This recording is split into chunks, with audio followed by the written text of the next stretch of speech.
Disciplina Comunicação em Saúde, Univasf, Semestre Letivo Online 2020.3. Organização, Professora Fernanda Patrícia Soares Souto Novaes. Dando mais notícias.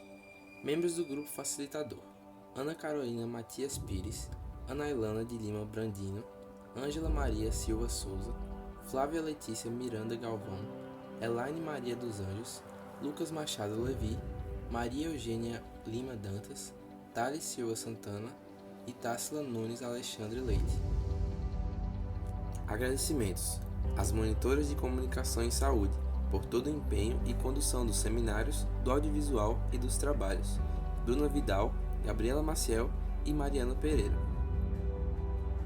A professora Fernanda Patrícia Soares Souto Novaes, pela organização da disciplina, acompanhamento dos seminários, do audiovisual e dos trabalhos.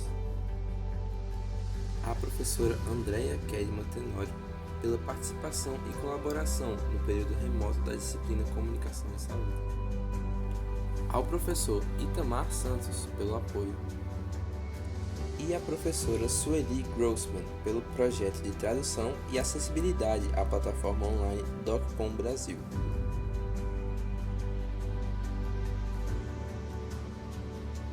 O nosso primeiro passo consistiu com a elaboração do atual plano de aula para apresentar.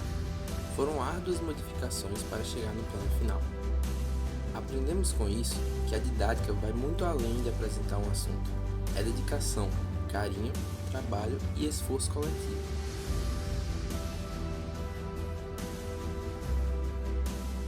O seminário lúdico foi conduzido por Elaine Maria. A apresentação foi realizada em analogia ao programa Encontro com Fátima Bernardes.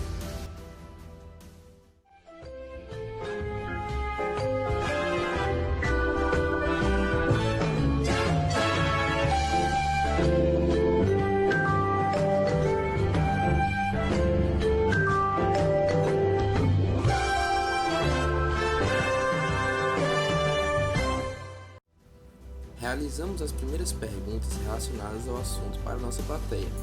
Mediante a plataforma mente.com, formamos o primeiro gráfico de palavras com as respostas.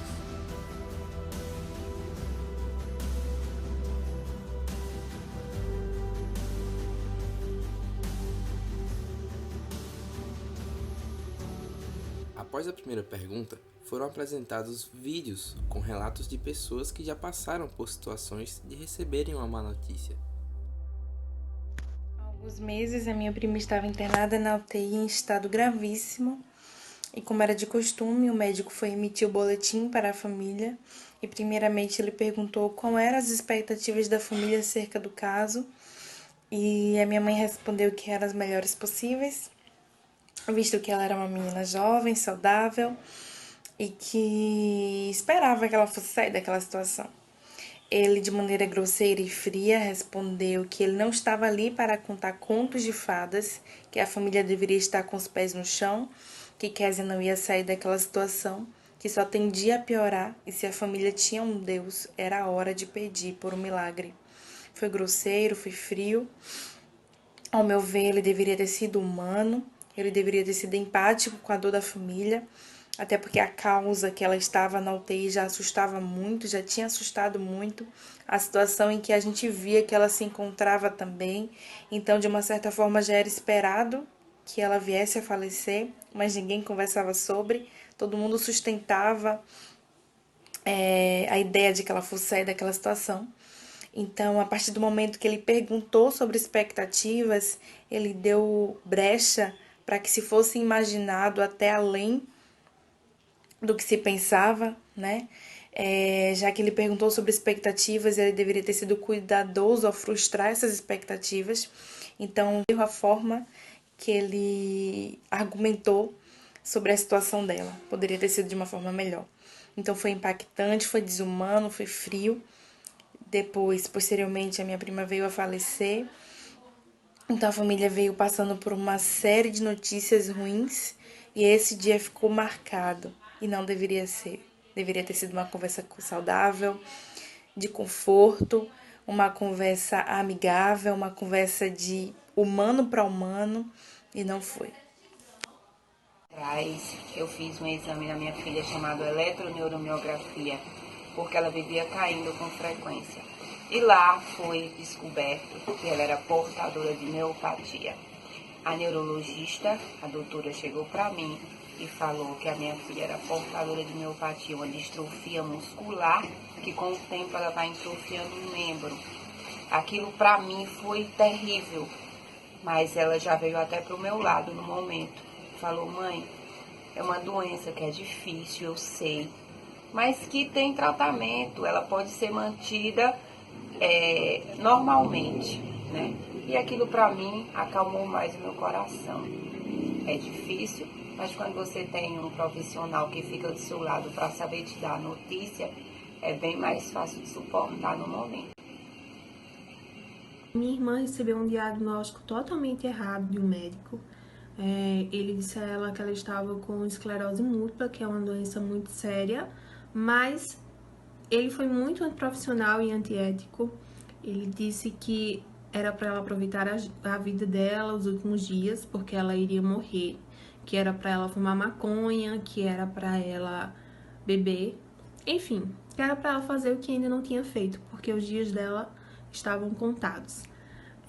Foi uma notícia que desestabilizou toda a nossa família, que desestabilizou totalmente o emocional dela, mas que infelizmente esse profissional ainda atua na área e ainda existem muitos como ele.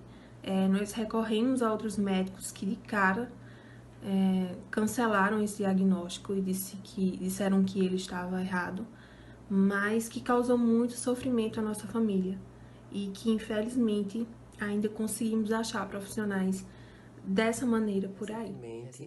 Fui abordado com um diagnóstico com uma maneira muito errônea pelo profissional médico, uma vez que esse profissional seria o profissional habilitado para validar tal diagnóstico, mas esse profissional foi super rude e grosseiro, uma vez que, ao validar esse diagnóstico, ele não teve empatia e não teve amor ao próximo, amor ao paciente.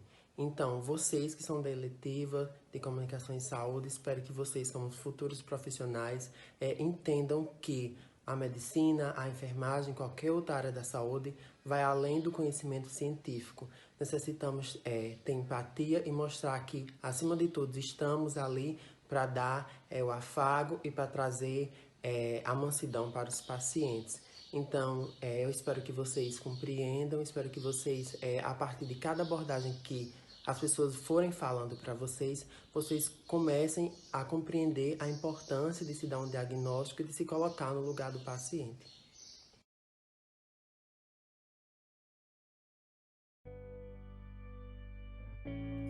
E, posteriormente, inúmeros relatos de médicos que passaram pela dificuldade de comunicar uma má notícia.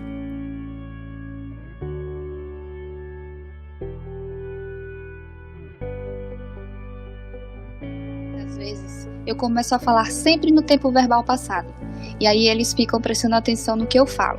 Daí, quando eu não tinha mais o que falar, eu dizia: infelizmente, ele faleceu.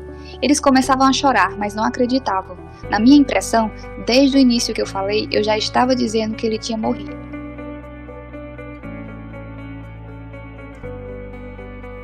Depois desse momento, formamos as nuvens de palavras com as nossas perguntas.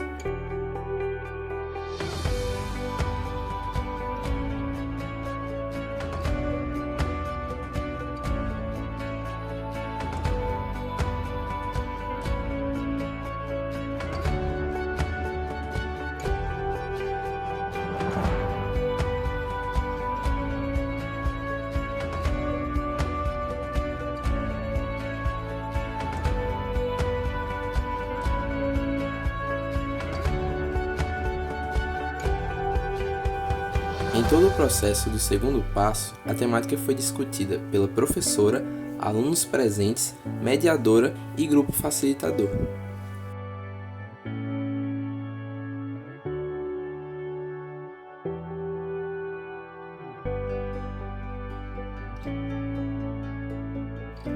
Terceiro passo: vídeo das atitudes.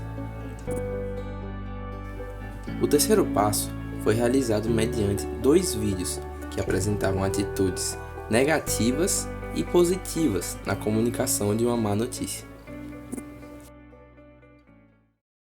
Juliana é uma mulher de 21 anos, feliz, radiante, esbanjava amor em todos os locais que andava.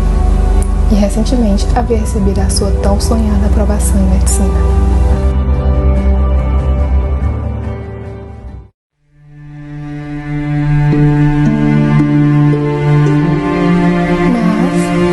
Certo dia ela começou a sentir dores, cansaço constante e sangramento nasal.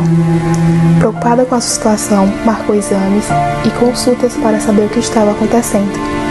E hoje ela receberia o resultado.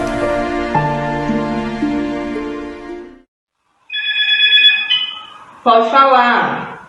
Doutora, já deixei o exame da paciente Juliana em sua mesa. E ela já está esperando o seu atendimento pelo Skype. Tá certo, muito obrigada. Já vou para o atendimento.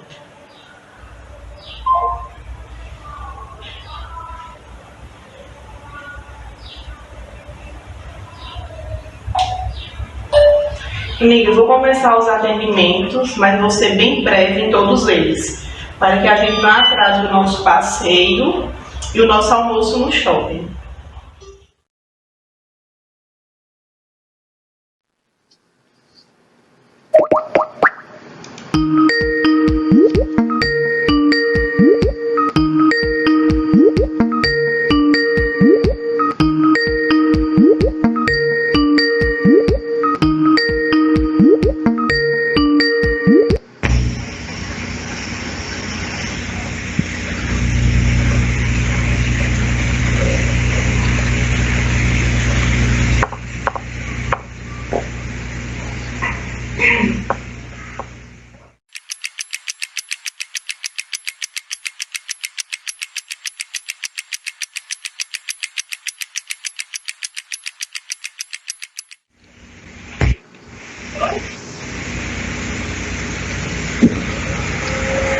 Você demorou, hein? Já estava quase desligando. Ia ter que esperar por mais uma semana.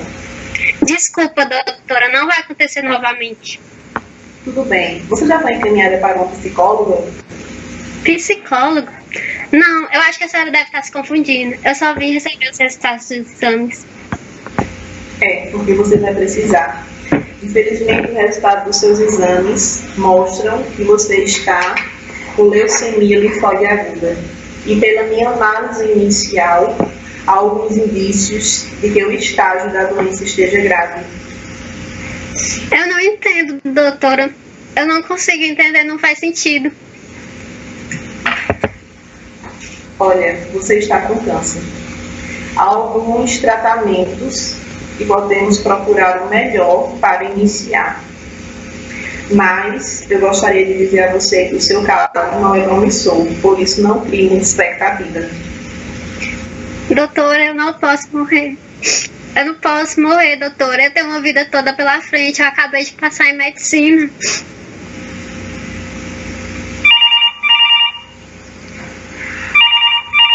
Pode falar? Certo. Diga a próxima paciente que espere só um pouquinho, que eu já vou atender ela. Muito obrigada. Bom, a verdade é que todos nós vamos morrer um dia. Alguns antes, outros depois. E como você bem escutou, eu já tenho outra paciente esperando atendimento e eu não tenho mais tempo para essa consulta. Mas eu vou te indicar que você aproveite os últimos dias da sua vida que lhe restam. Aproveite o máximo cada minuto. É isso que eu posso lhe falar neste momento.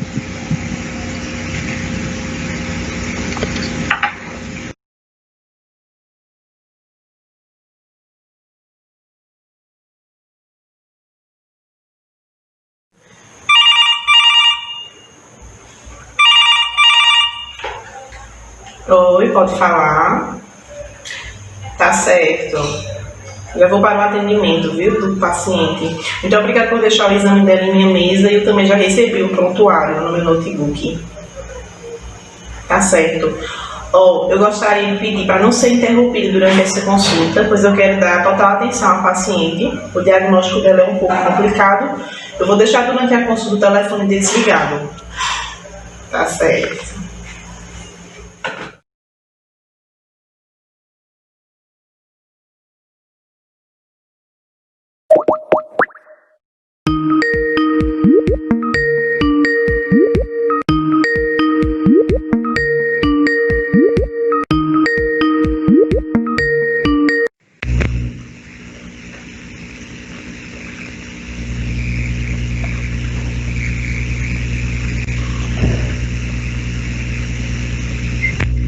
Boa tarde, Juliana, tudo bem? Boa tarde, doutora. Tudo indo.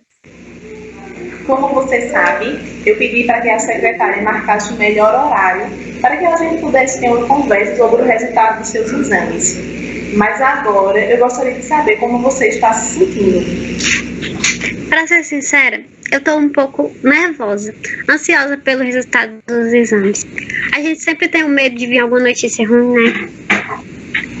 Entendo sua ansiedade, ela é totalmente compreensível, mas eu quero dizer que, independentemente do resultado dos seus exames, eu quero dizer que eu estou aqui para lhe ajudar, para que a gente juntas possa traçar toda a medida terapêutica, toda a medida de cuidados que você vai precisar. Mas me diga como você tem se sentido nos últimos dias.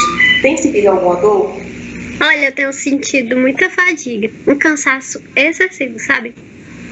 Quando eu tô fazendo alguma atividade aqui em casa, mesmo que seja simples, eu sinto falta de ar, uma tontura.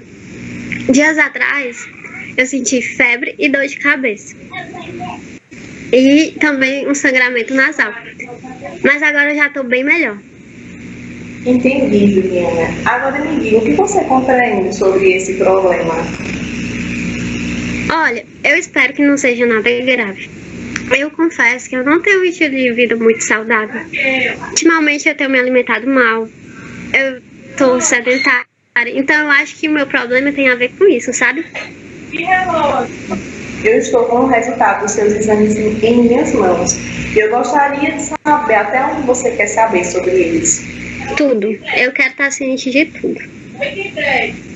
Então, eu não gostaria de ter que lhe dar essa notícia, mas os resultados dos seus exames mostram que você está com a leucemia linfóide aguda, ou seja, um tipo de câncer do sangue da medula óssea. Ele é mais comum nas crianças, mas também acontece com os adultos. Câncer? Câncer? Não, doutora, eu não posso estar com câncer. Eu tenho toda uma vida pela frente. Tenho os meus sonhos para cumprir. Eu acabei de passar em medicina, eu não posso morrer. Eu imagino que isso lhe cause uma abalo muito grande. Se eu estivesse no seu lugar, eu também estaria me sentindo assim. Mas saiba que daqui para frente nós vamos trabalhar juntas para encontrar o melhor processo terapêutico para lhe ajudar. Então, doutora, seja sincera, eu não tenho muito tempo de vida mais, né? Infelizmente, o exame revela que a doença está progredindo de forma acelerada, mas hoje em dia temos muitos avanços da medicina, muitos tratamentos e diversos recursos que podem ajudar você nesse tratamento. E o que a senhora me indica fazer agora? Eu quero que inicialmente você comunique aos seus familiares, amigos e pessoas que você confia e gosta. Amanhã poderemos marcar outro horário para que você me ligue e a gente volte a falar sobre os tratamentos, ajuda psicológica, medicamento e outras formas que você pode ter para melhorar esse processo. Certo, entendi, doutora. Muito obrigada. Eu vou fazer isso mesmo. Amanhã nos falamos. Não precisa agradecer. Isso é o meu dever. Eu quero que você saiba que eu estou com você. Você tem o meu total apoio nessa caminhada. E qualquer coisa você pode me ligar para conversarmos.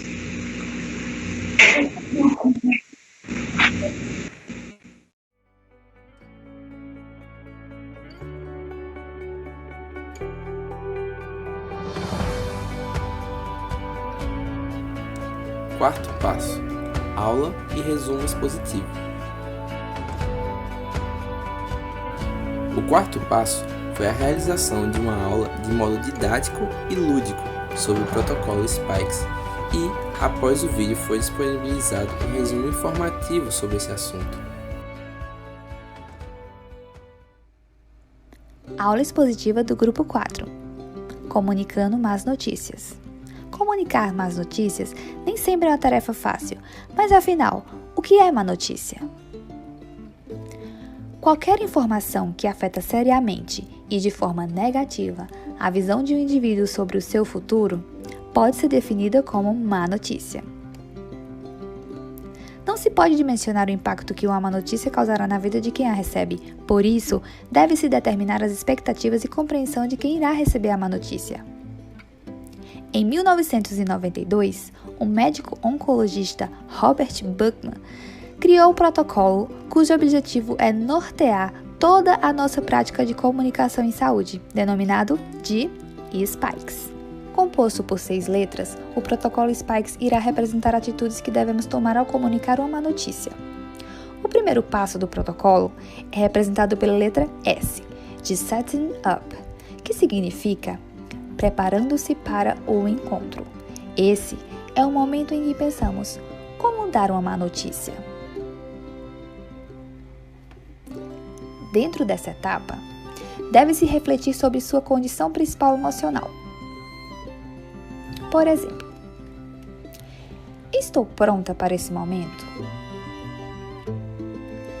Será que preciso do auxílio de outro profissional para me ajudar a conduzir esse momento? Pois a preparação antes do contato com o paciente é muito importante. Sendo assim, é hora de pensarmos no ambiente que será dada essa má notícia. O ambiente tem que ser calmo, tem que ser silencioso e tem que ser tranquilo e de preferência que tenha alguns recursos como lenço para você oferecer ao paciente se ele vier a chorar. Desligar o telefone é de fundamental importância, pois concentra toda a atenção naquele momento. Além disso, é hora de pensar: será se o paciente quer que alguém o acompanhe durante esse momento? Às vezes ele pode precisar de alguém nesse momento difícil. O segundo momento é representado pela letra P, de Perception, e significa percebendo o paciente. É hora de refletirmos sobre o que o paciente sabe sobre aquele processo de adoecimento. Nesse momento, é importante demonstrar empatia, se identificando e reconhecendo outros familiares no ambiente. Dar voz ao paciente e deixar ele falar sobre o que pensa é fundamental. Você pode fazer questionamentos para saber o nível de conhecimento acerca do adoecimento. É o real momento de entender o paciente e seus anseios. O terceiro momento é representado pela letra I, de Invitation, e significa convidando para o diálogo. Durante esse processo, deve-se questionar ao paciente e à sua família sobre o desejo de saber a condição de saúde. Frases como: o quanto deseja saber sobre os resultados dos exames? Você pode também perguntar: gostaria que algum familiar fique com essa responsabilidade? São exemplos de abordagem, pois deve ser respeitado o querer do paciente. O quarto momento é manifestado pela letra K, de Knowledge, e significa transmitir as informações. Essa é a hora da transmissão propriamente dita da má notícia. É importante usar uma linguagem clara, acessível, sem termos técnicos e que demonstre empatia e sensibilidade. Podemos também usar sinais de avisos, que são frases que antecedem a má notícia, como: lamento ter que te dar essa má notícia, ou eu me sinto mal por ter que te falar isso, ou até mesmo os exames chegaram e o resultado não foi como esperávamos. E tudo isso passado de maneira que respeite o silêncio do paciente, bem como estejamos abertos para alguns questionamentos. O quinto momento é representado pela letra E, de Emotions. É o momento em que a gente responde às emoções do paciente e de seus familiares. Quando se recebe uma notícia, sentimentos como raiva, medo, angústia pode vir à tona e temos que estar prontos para esse momento, mantendo o equilíbrio e apoio emocional. Frases como: eu vejo que isso é muito desconfortante, ou qualquer pessoa em sua situação ficaria chateado, ou até mesmo: eu provavelmente me sentiria da mesma forma. E vamos trabalhar junto nesse processo são frases que demonstram tamanha empatia e apoio ao paciente. Mas atenção, nada de falar frases como eu entendo o que sente, pois dentro desse processo não conseguimos dimensionar a dor do outro. O último passo, representado pela letra S, de Strategy and Summary, que significa resumindo e organizando estratégias. É o momento de planejarmos o que fazer depois de comunicar uma notícia, bem como a assistência que devemos acionar ou até mesmo prestar ao paciente e à sua família. É importante lembrar do nosso comprometimento com o paciente durante esse processo.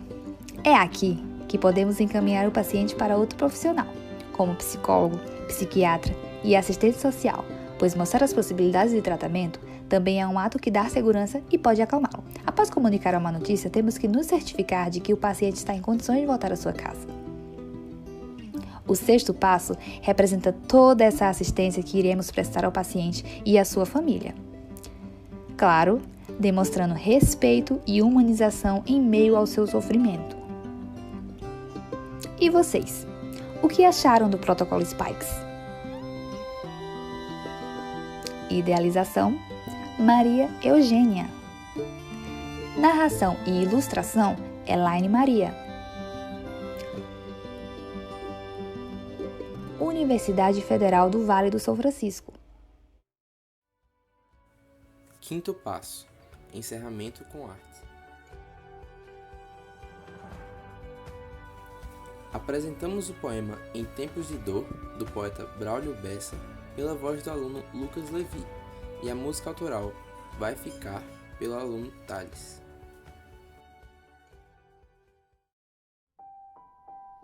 Então, eu vou apresentar para vocês o poema chamado Em Tempos de Dor, autor Braulio Bessa.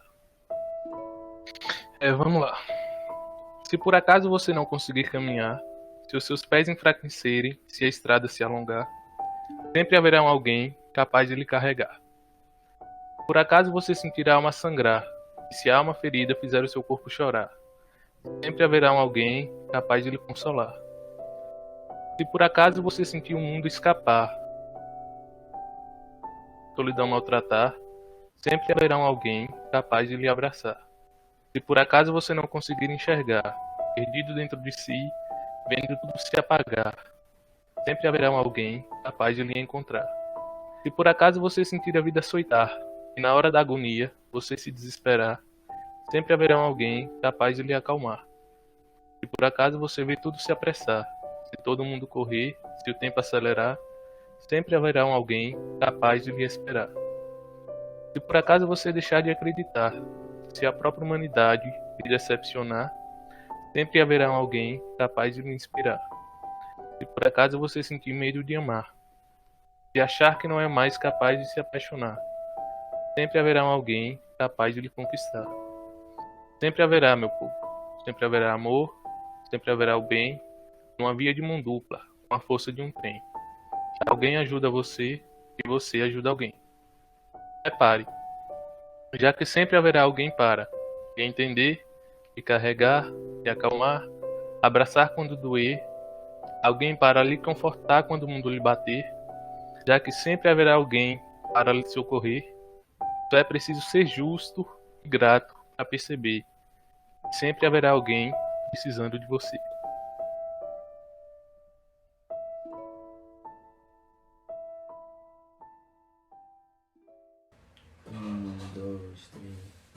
Eu não quero te ver sofrer, mas tenho que te falar dessas coisas da vida.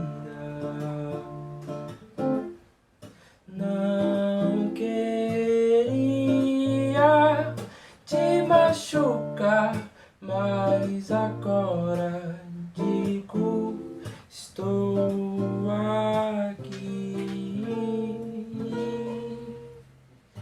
Eu sei que não tá tudo bem, mas também sei que que vai ficar. Tenho um ombro comigo aqui e o meu silêncio pra te dar.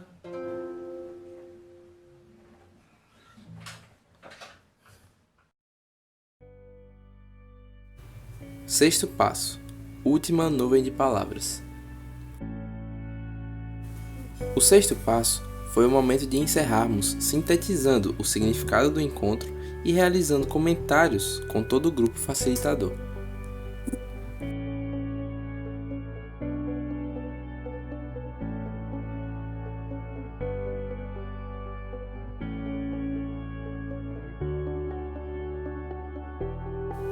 Sétimo passo.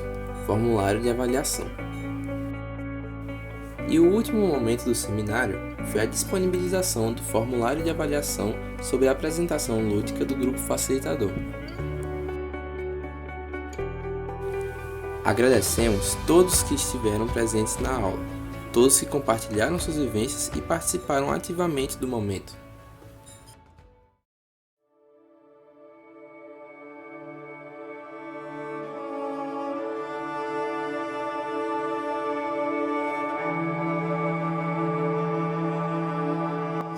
Aprendemos também que a área da saúde não são só momentos bons, não são apenas nascimentos, cirurgias de recuperação e tratamentos com sucesso. Possuem inúmeras situações em que não existirão notícias boas para comemorar. You call me out upon the waters, the great unknown, where feet may fail. And there I find you in the mystery, in oceans deep, my faith will stand.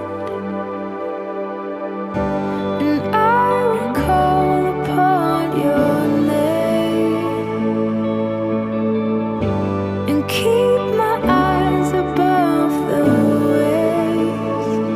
When oceans rise, my soul rest in your embrace, for I am yours.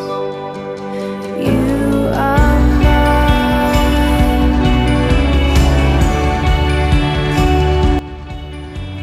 E são nesses momentos que a empatia deve prevalecer, que o cuidado deve ser maior e que a atenção deve ser exclusiva.